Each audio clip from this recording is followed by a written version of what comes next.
Welcome to another Anime Mondays. We're so, here, one way or the other. We're here. yep.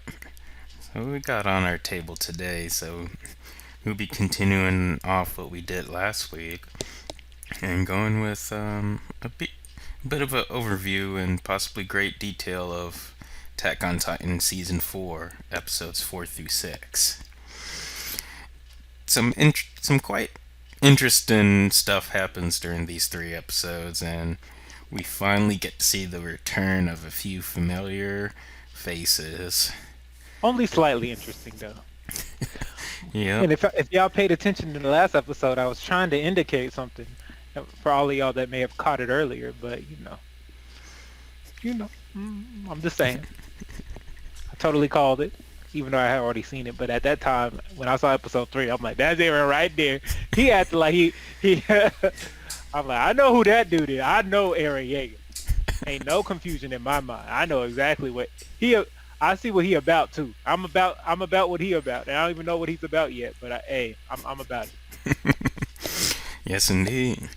So while we're on that subject, let's talk about our favorite Jägermeister, our favorite Jaeger bomb drinker, Aaron Jaeger. I mean, hey, Aaron, as I said, he is not the same person that we've seen in the past, for better or for worse. And how true that statement is, I guess we won't know until a little bit later. But he Yeah. don't seem quite the same at all. And it's probably because he has so many different personalities bouncing around in his head at the same time from all the past holders of all the various titans that he may be currently holding on to. Yep. For me, when I first went through that episode, that was probably the biggest thing or biggest change for me is just seeing how different his demeanor is. If you look at seasons 1 through 3, he's pretty much bold, out there, extroverted, you name it. This time around, he seems so. I'm not sure if laid back is the right word for it, but a lot quieter, a lot more serious, and a lot um, maybe a tad bit scary if you think about it that way. I guess scary isn't the worst word that I've heard to describe it. Um, it's clear that he is about something. What that something is, I'm not sure. Well, I guess we saw somewhere past episode 4. Um, for better or for worse, he is about something. Yep. But at the same time, I think probably one of my favorite scenes is when Falco brings Rainer down to the basement to meet up with Aaron. Just the shock on Rainer's face when he figures it out of, oh Hey, shoot, hey, Aaron wait, is right wait, wait, here. wait. We're talking about episode 4. We need to be talking about the Tiber family and maybe Falco and Aaron's relationship, or excuse me, Falco and Edgar, whatever they called that man. I'm not even sure what they called him. I don't remember. But but hey, folks, you have something to look forward to in a couple minutes. So the Tibers family, out of nowhere, just makes a grand appearance. No call ahead, no nothing. They just show up out of nowhere. I mean, apparently they don't need to. I'm just saying. But is there what the technically the rulers of the land or something like that? If I remember correctly. They have a lot of influence one way or the other. How about that? Which is actually surprising, was considering their lineage. So, and I guess we get to see a little more to that. Uh, some of the reasoning why shortly after. So we meet the Tiber family and we hear of the Warhammer Titan, which we have not seen up to this point, as we discussed last episode. This is a new one, and I'm sure there's a lot there. Yep. Um, we also see kind of more interaction between the various Uh, soldiers. We see Gabby start getting or she's not doing as well as Falco, who I think Falco seems to be a far better individual than Gabby, who's obsessed with trying to take out people because she's bought into the idea that they're fighting against demons when we kind of seen the reality of the situation. Yeah. And then with the whole Tibbers family, we see that scene that Lord Tibbers is talking to Commander Hmm. Magath just about, and so the so Lord Tibbers brings his entire family, his what was it, four kids, I believe it is, four or five, his sister, um, and I think like two or three other people. And he once he goes on the balcony with the commander, he basically says, "Yeah, you see my family here? One of them is the Warhammer Titan, but I'm not going to tell you which one.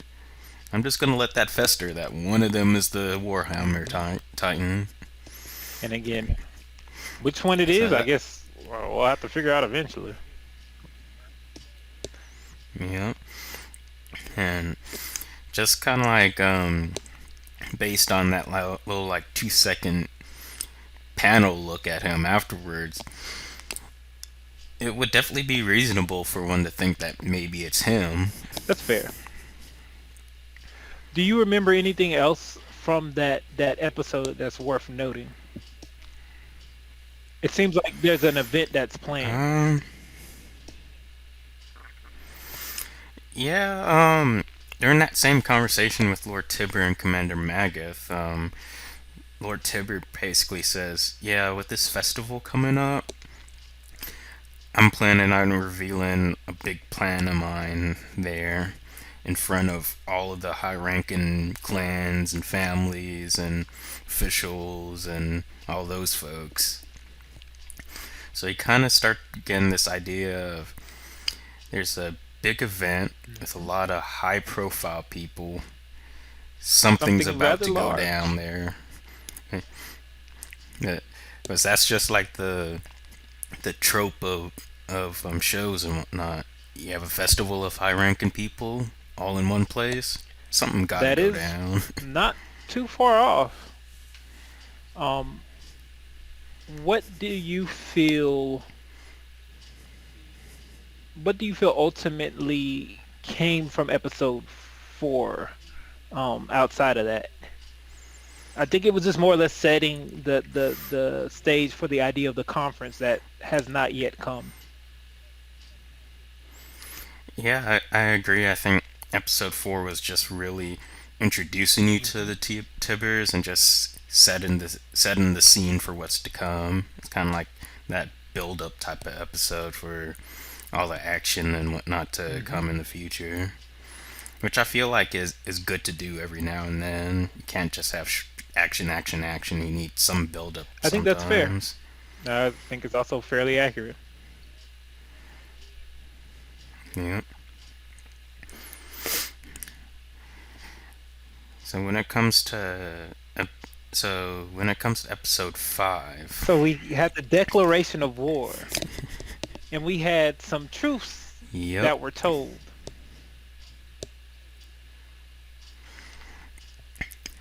yep, especially concerning the Eldians and King Fritz and what he did with what was perceived as Hmm. the hero.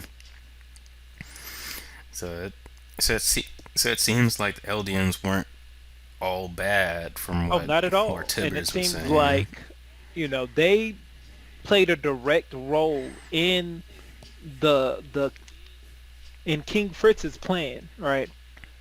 And they more or less behaved as if they were the great savior, and in reality, they were very much responsible for. They were very, very much responsible for the maintenance of the political belief, the whole tension in Marley, right? The demonization of the group of people came down based on what took place after that battle and the claims that were made. So that's rather large when you think about it. Yeah, it, it is. And and in episode 5, you kind of have so probably so the first thing is we kind of go back to what I was alluding to earlier with the initial meeting between Aaron and Reiner. So basically, Falco runs up to Reiner and says, "Hey, I got somebody here that's saying he's a old friend of yours. He would definitely like to talk to you."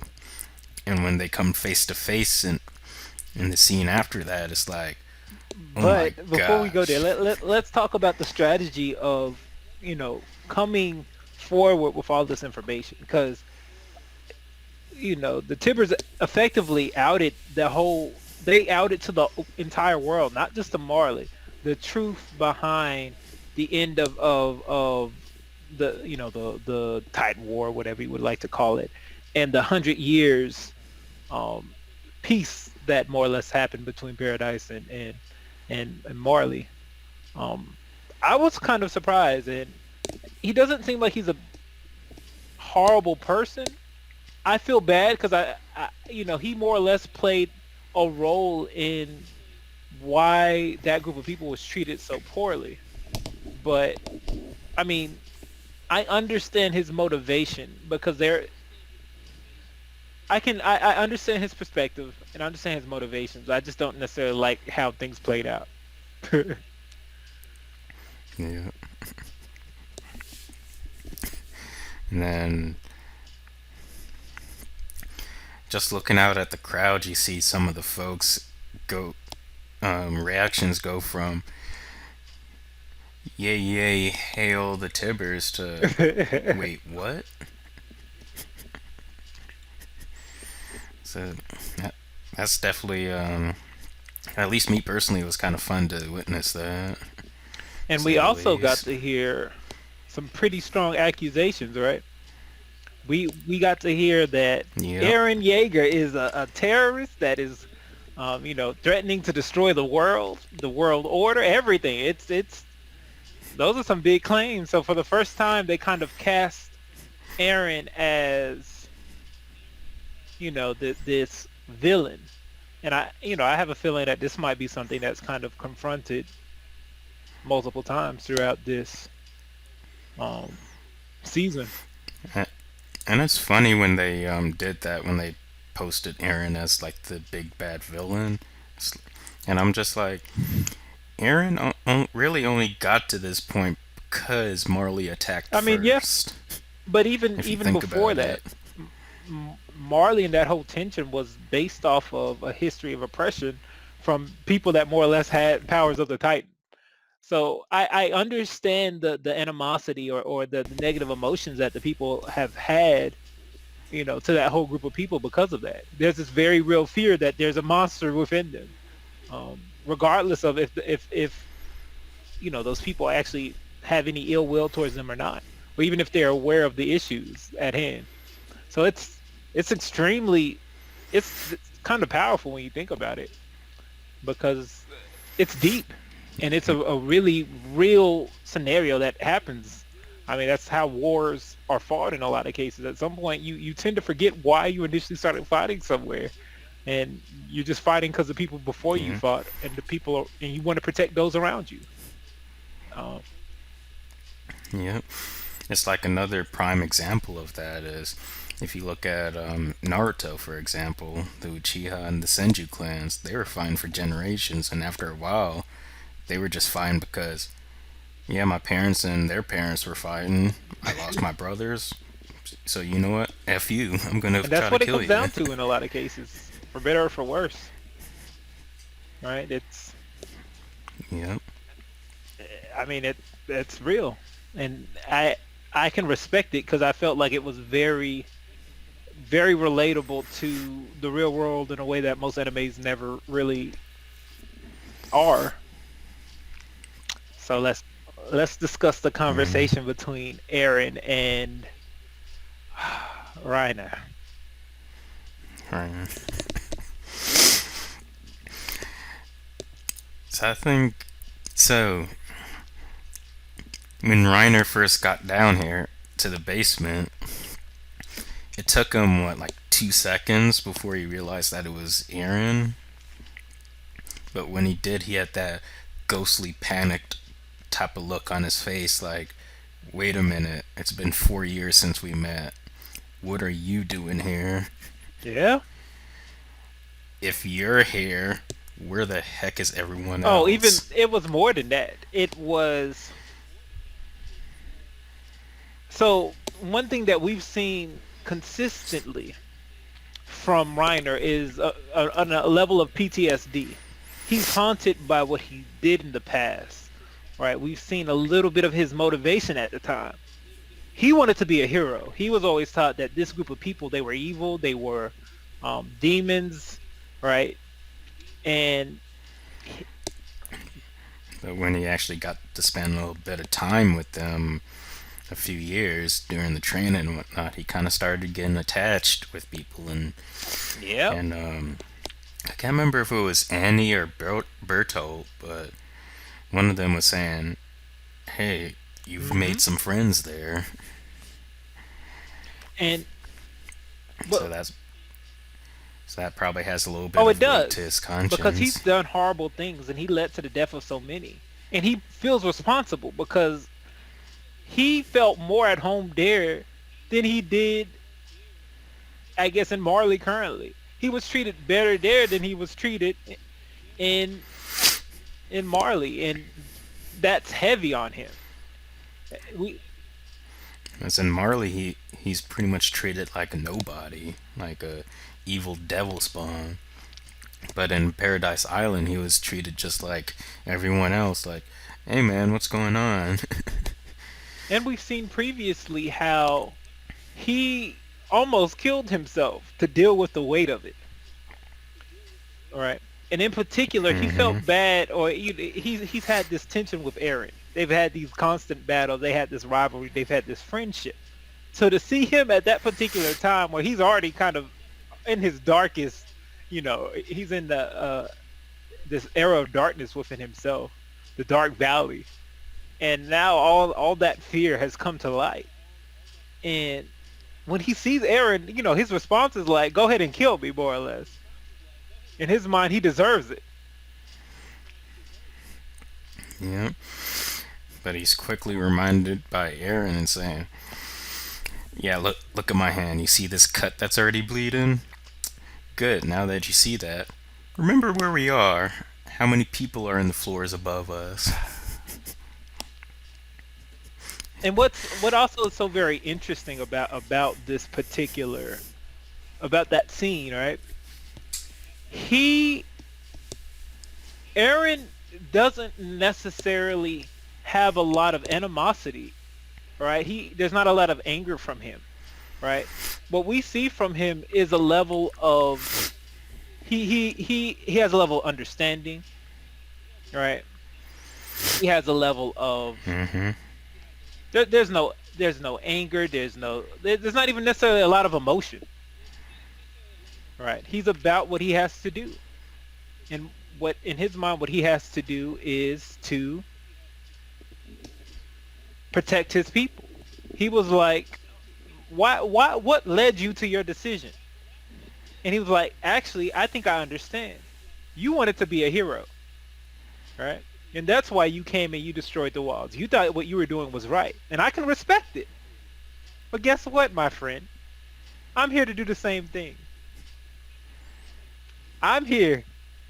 Because this is because this I'm is here to what I protect think is my right. friends.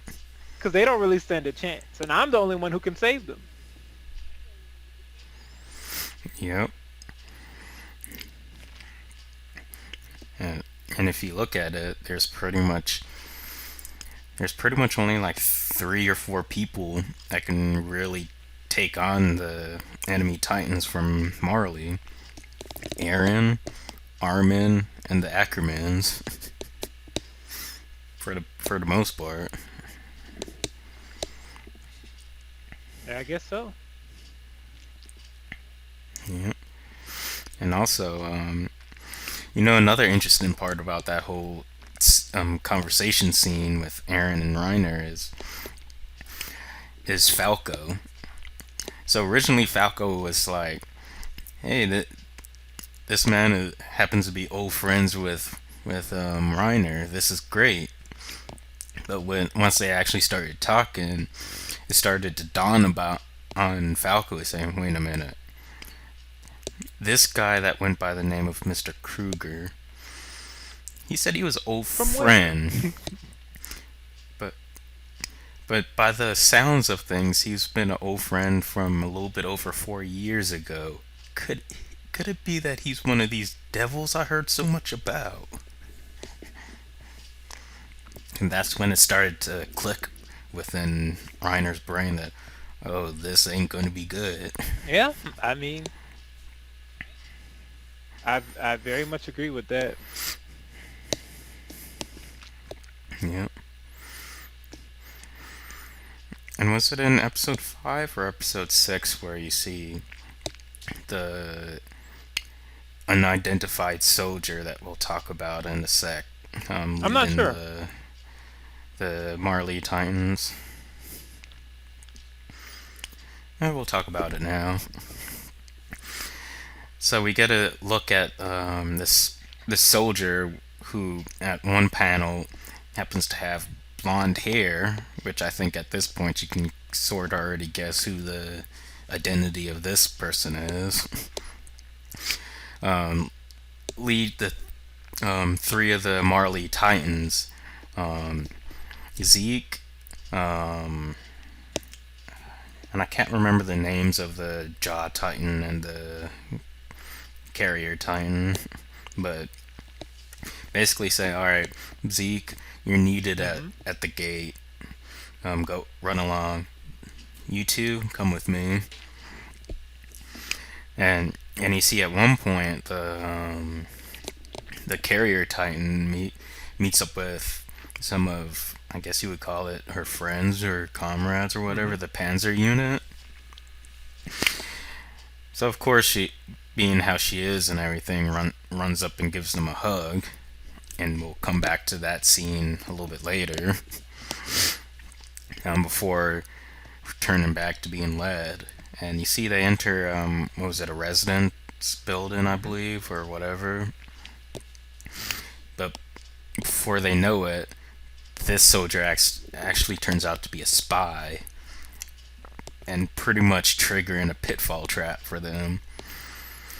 Now, the whole goal of this trap was not to hurt them in any way, shape, or form, but to be a confined area so they can't transform unless they want to pretty much kill I'm not one sure another.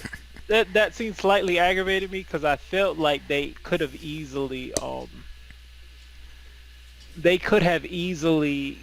dropped some explosives or something or spikes, so pinned them down, forced them to transform, and then, lead to their demise.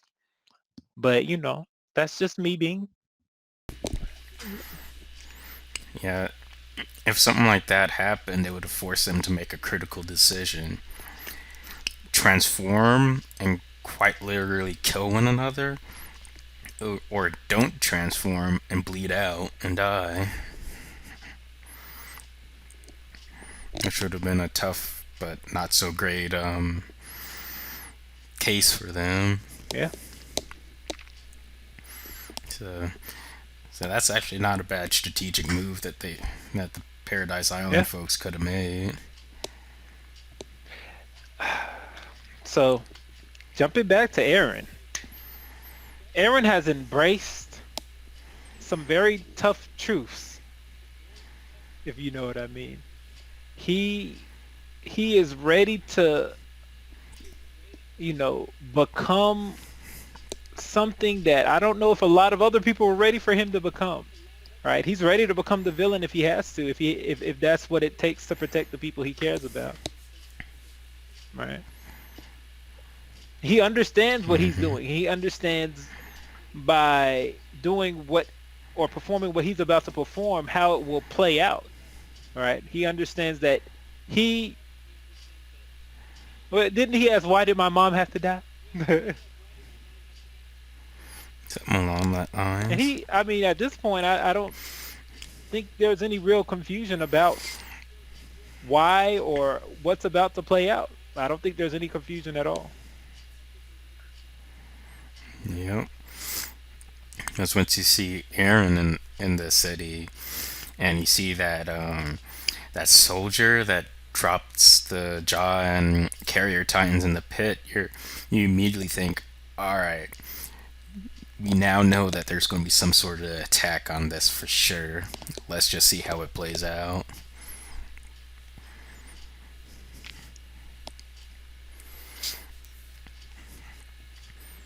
So overall, I think it was definitely that transition in between a final build up into some action. What's your thoughts on the ending I mean, we of see the episode transformation 5? begin. And, the boy that was once a soldier of war is now starting a war. I mean, Yep.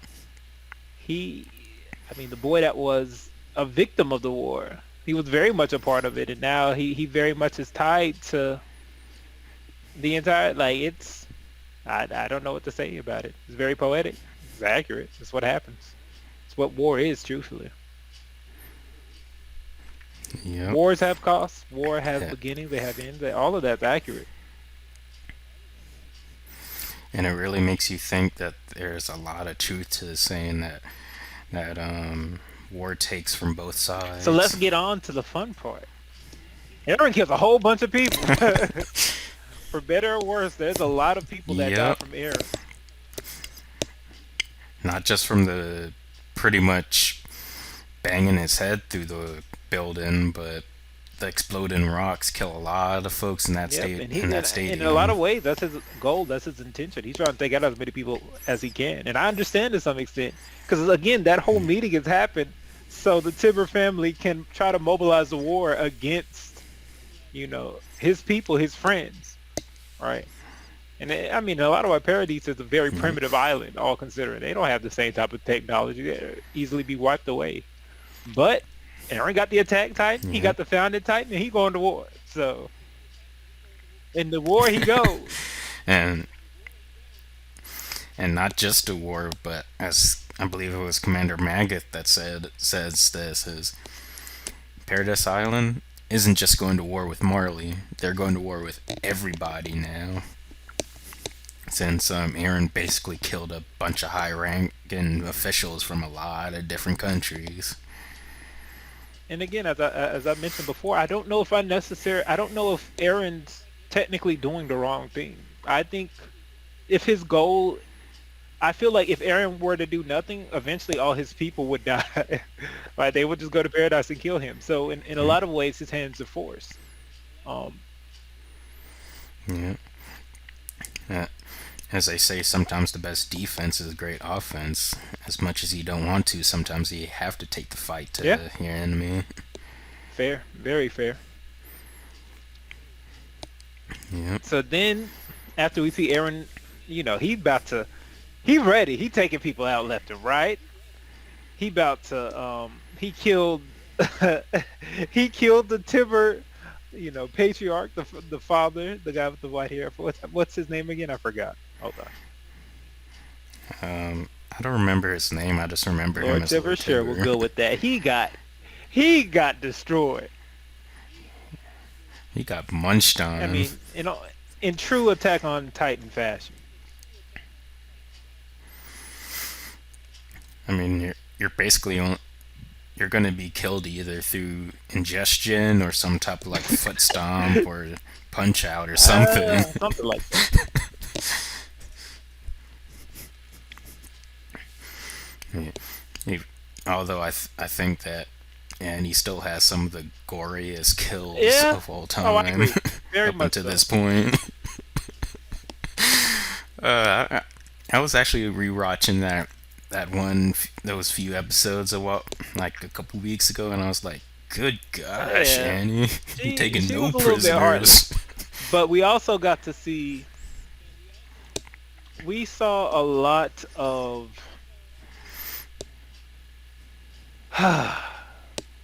we saw a little bit of destruction, but we also got to see a certain transformation sequence.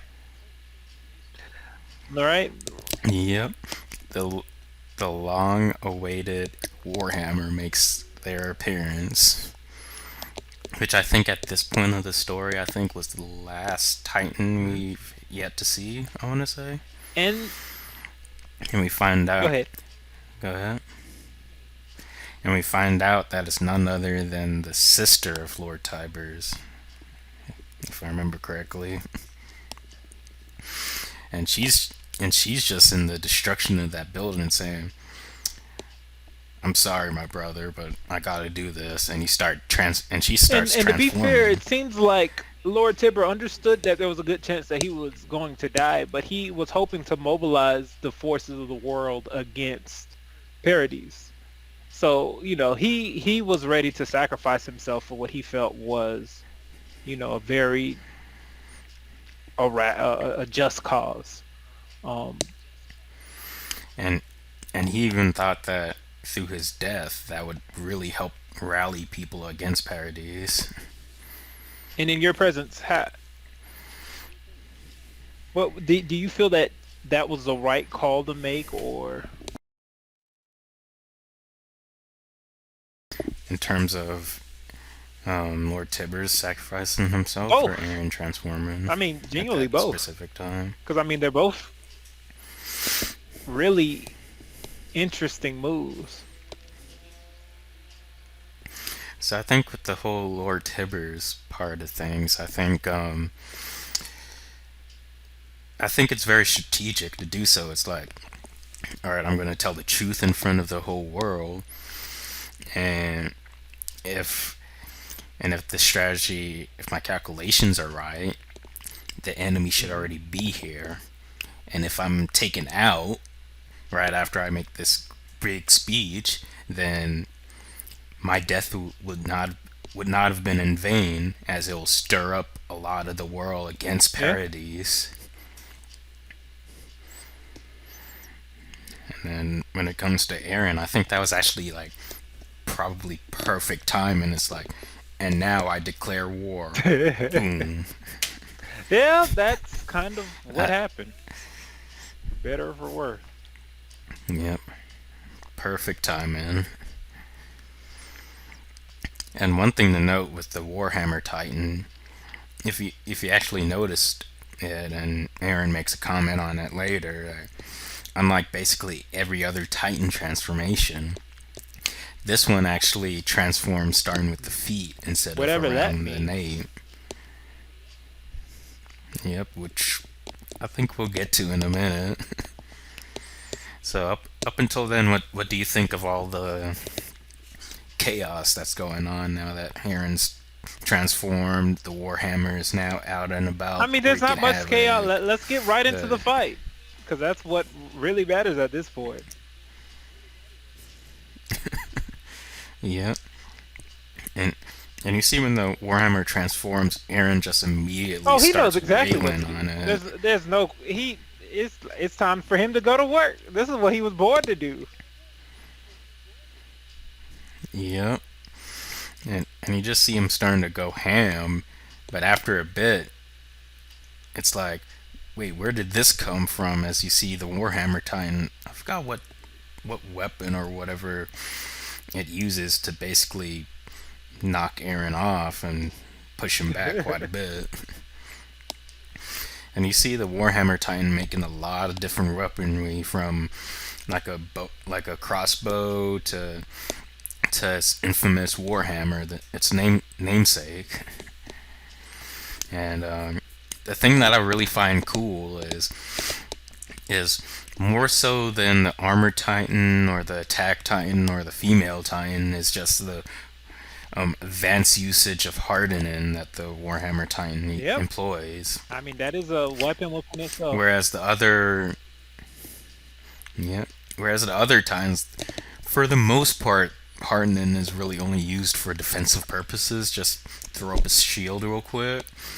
The Warhammer takes that and does more with it. It's like yeah, I can cover myself as a shield, but now I can create invincible spear with it. So it plays off. So I think it plays off of that whole trope of the shield and spear type of Mhm. thing.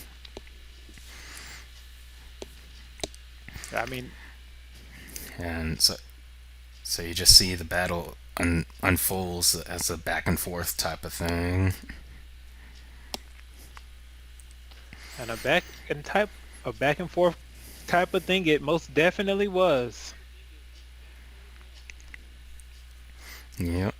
At one point, I think it even took Aaron's arms off from, what was it, like the elbows down or I something like that? mean, yeah, there was a lot that happened. And then we even see Aaron taking a titanical risk by saying, "All right, this is bad. I'ma head out. Let me come out of this nape real quick. Give the Warhammer Titan a pretty obvious opening." But it was a trick, as his good old friend Mikasa was there to help clean up a I little mean, bit. just a little bit, but I mean, Mhm. we. The the Warhammer Titan is just one of those Titans where you don't want to mess with unless you have Titan powers yourself. I don't disagree with you there.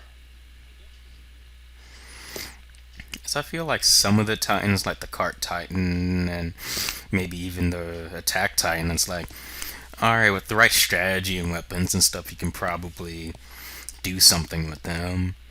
But Warhammer Titan is just one of those Titans you don't want to mess with. I mean, clearly. I mean, yeah, because that thing just ran amok.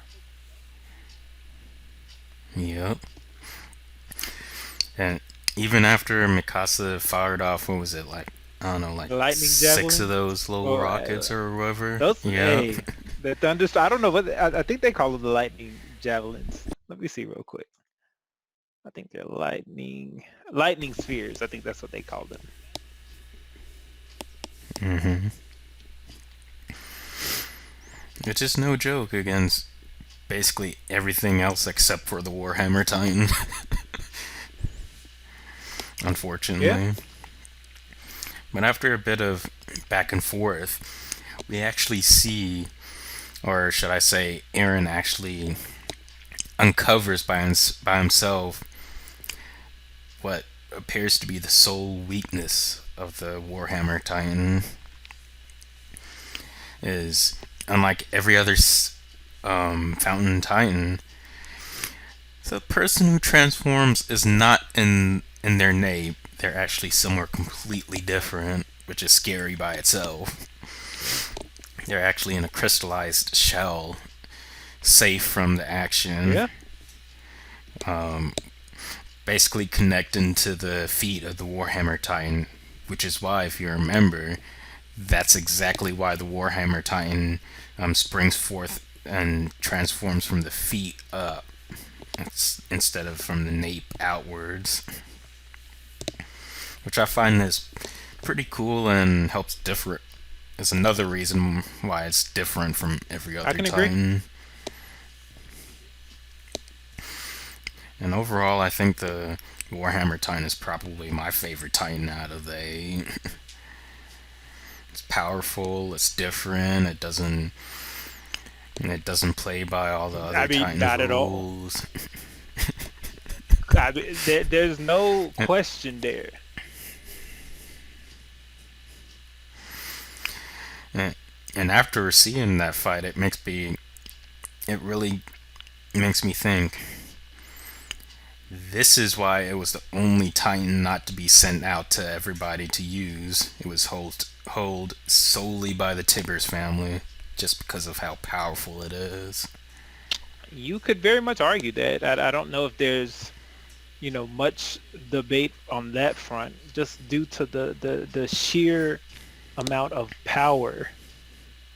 And I mean, power is truthfully an understatement when it comes to the destructive capabilities that we saw play out. Yeah, I think when it comes to the other Titans, I think the only other Titan that can come remotely close to the power of the Warhammer Titan, of course not counting the Fountain Titan, I think is the Colossal Titan, only because it's a big giant AoE steam bomb. Yeah, that I don't disagree with that.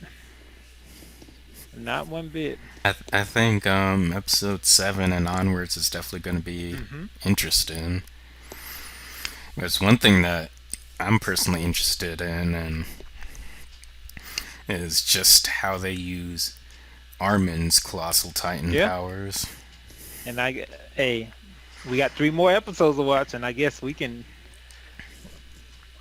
Aren't you interested to see how this plays out, this particular battle? Because I'm sure this is only going to be a small part of the entire thing that we're going to see. Yeah, yeah although when it comes to Armin's Colossal Titan, just knowing what the Colossal Titan can do, I have a very good feeling I already know what their plan is for Armin, but I'm not going to spoil anything for anybody just yet. What do you think the plan is then? Me personally, I think they're gonna have Armin go to some like centralized location and transform so he can AOE steam bomb the place. That's my personal opinion. I mean, that sounds about right, truthfully.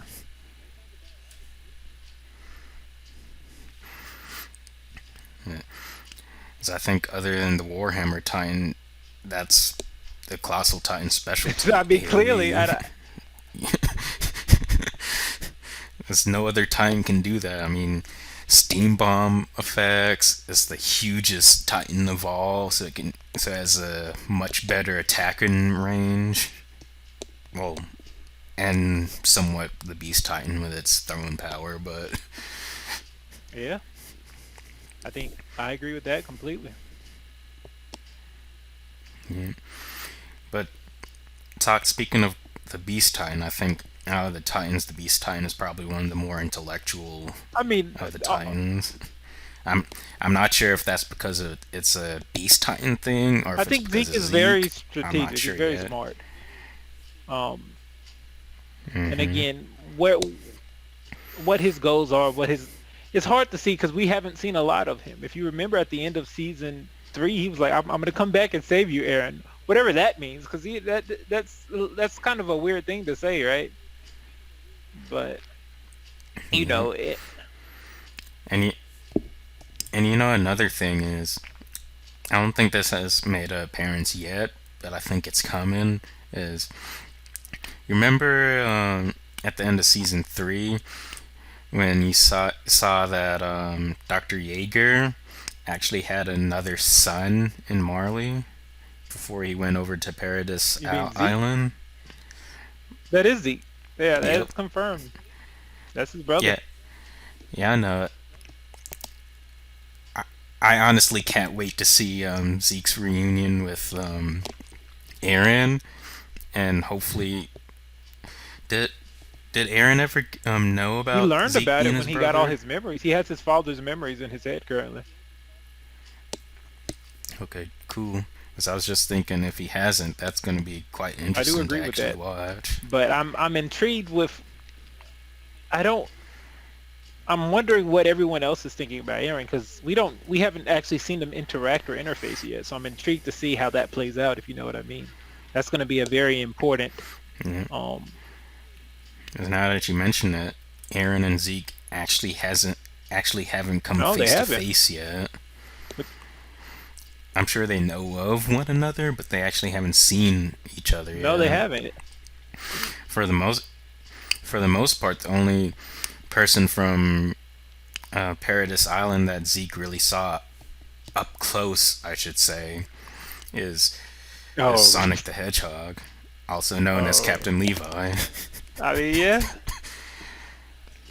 it's it's truthfully slightly intriguing to see how exactly things may play out. Because in my mind, there's a chance that I mean, there's a lot of things that could happen. The first thing I'm thinking of is, is Levi finally gonna get his revenge? Is he gonna get his shit? Because I mean, we remember what happened last time.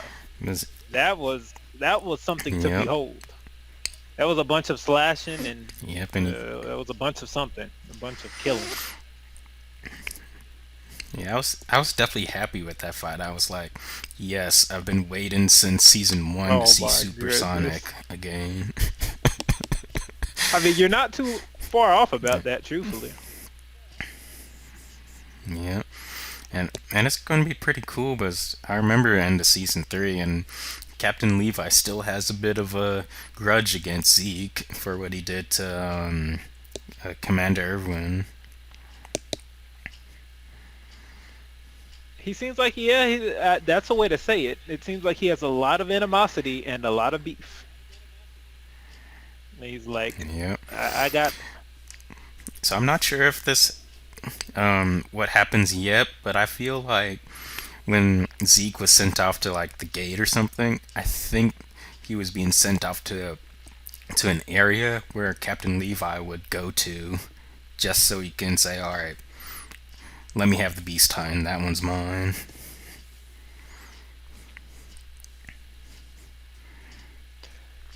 I don't think you're wrong about that. Yep. So I think the only other thing from episode six that I remember is just the Panzer unit actually coming to save the Cart Titan and the Jaw Titan from their little prison, which kind of has a little bit of effect, because as a result, the Jaw Titan was able to stop Aaron from actually crushing the what's her face, the holder of the Yep. Warhammer Titan.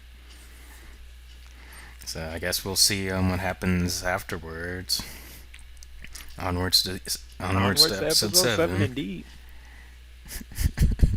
Well, until next time, then. It's been a fun episode. Love talking about it. So, Yep, and until next time, folks, keep your life geeky. yes.